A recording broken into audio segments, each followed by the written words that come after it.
Olá, tudo bem? Seja bem-vindo aí para a sequência aí do segundo vídeo aí, onde nós vamos continuar falando aí sobre a morfologia do rosto. Você acabou de ver no vídeo anterior, né? Sobre aí a questão de um apanhado geral tanto do design da sobrancelha, né? Até o processo final, onde na sequência dos vídeos, vão ser muitos vídeos, nós vamos falando de muitas coisas. Muitos vão ser retomados alguns passos atrás para abordar o presente, mas nós vamos seguindo uma sequência que você possa estar sempre antenado aí, ou alguma coisa que a gente te apresenta no dia a dia, ou coisa que de repente você nem nunca tinha ouvido aí falar a respeito. Vamos lá, a morfologia do rosto. A morfologia, na verdade, se dedica aí ao estudo, né? Ou seja, o formato do rosto, suas feições, está totalmente condicionado a alguns fatores determinados, que determina aí, né, alguns traços morfológicos. É importante nós avaliarmos descendente africano, europeu, asiático, então, e também as misturas entre essas raças. Cada uma dessas etnias, né, vai dando aí uma identidade, uma característica para as pessoas que são aí descendentes. Por exemplo, quando você olha, por exemplo, um descendente, por exemplo, um africano, ele vai ser bem diferente, por exemplo, de um asiático, consequentemente diferente de um caucasiano, que tem essa mistura, por exemplo, toda de raças, e assim por diante. Nós não vamos entrar muito nesse detalhe, mas eu estou te falando isso para você observar aí que isso vai interferir na hora de você criar, né, definir, traçar aí o perfil, né, a simetria do rosto. Então você tem que estar antenado, igual por exemplo, na questão da estrutura de lábios, boca, largura de nariz, a fronte, por exemplo. Isso tudo tem uma interferência para você definir, criar o seu design. A estrutura dos ossos, dos músculos, por exemplo, talvez não tem pessoas que têm, por exemplo, um rosto mais, vou dizer assim, mais marcante, com expressões mais fortes, por exemplo, é mais levantado um pouco, mais elevado, e isso, na hora de você definir a sua sobrancelha, se você não levar em consideração isso, por exemplo, no caso da pessoa que tem também, por exemplo, o nariz, as asas do nariz um pouco mais aberto. Se for criar uma sobrancelha, por exemplo, com um traço muito fino e muito aberto, com a ponta fina e muito aberta, não vai combinar. Isso normalmente se dá muito às vezes os traços um pouco mais forte, né? É importante você saber criar esse design para de repente saber se não faz uma pontinha fininha e tudo, e está definindo o rosto também, de o que ela gostaria, não tem nada a ver com o perfil que ela precisa. E consequentemente também os outros tipos de rosto. Então é importante você saber trabalhar cada modelo de rosto, cada tipo de pessoa, o perfil da pessoa, a ousadia. Tem pessoa que gosta de uma coisa assim, marcante, chamativa, entendeu? Essa herança, por exemplo, genética, né? Isso interfere muito, tá ligado bem aí a questão da etnia. Outra coisa, a idade da pessoa. De repente, uma pessoa ali de 20 anos, uma mulher de 20 anos, que queira fazer uma sobrancelha, de repente bem definida, de repente chega uma mulher de 50, 60 anos, de repente ela viu aquela sobrancelha bem jovem, que é aquele formato de sobrancelha.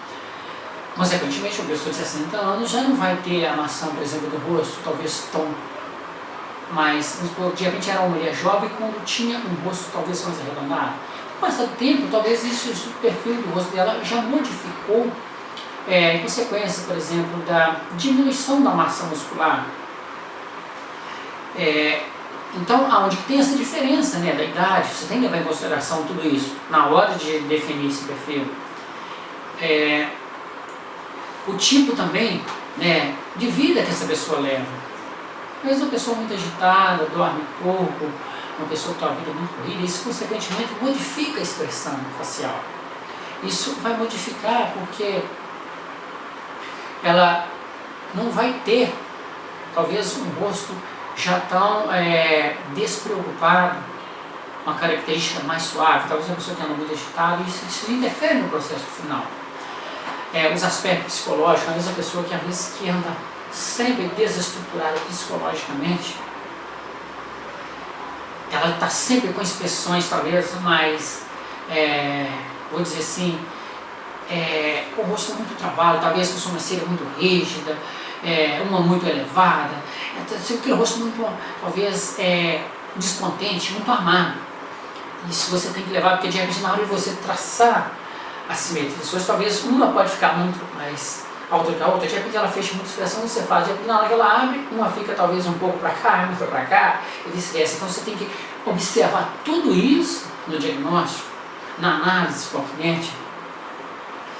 O aumento, por exemplo, de peso, perda de peso, é um fator muito importante para considerar, principalmente nos tempos atuais, onde se preocupa muito, com a questão ainda estética do corpo. Isso então, você precisa de observar se essa cliente está sempre oscilando na questão do peso, tipo de vida que ela leva, de como que ela trata essa saúde física dela, como que ela lida com esse equilíbrio desse peso, da massa corporal, porque isso também vai interferir no resultado. Então, nós abordamos aqui essas características morfológicas, que fatores extremamente importantes a considerar. Porque se você queima alguma dessas etapas, quando você finalizar o seu processo, talvez ele pode ter sido negligenciado por causa de não observar alguns desses pontos. Então, sempre observe todos os detalhes possíveis. Busque o máximo de informação, o máximo de características possíveis que agrega valor ao seu trabalho, que beneficia o resultado.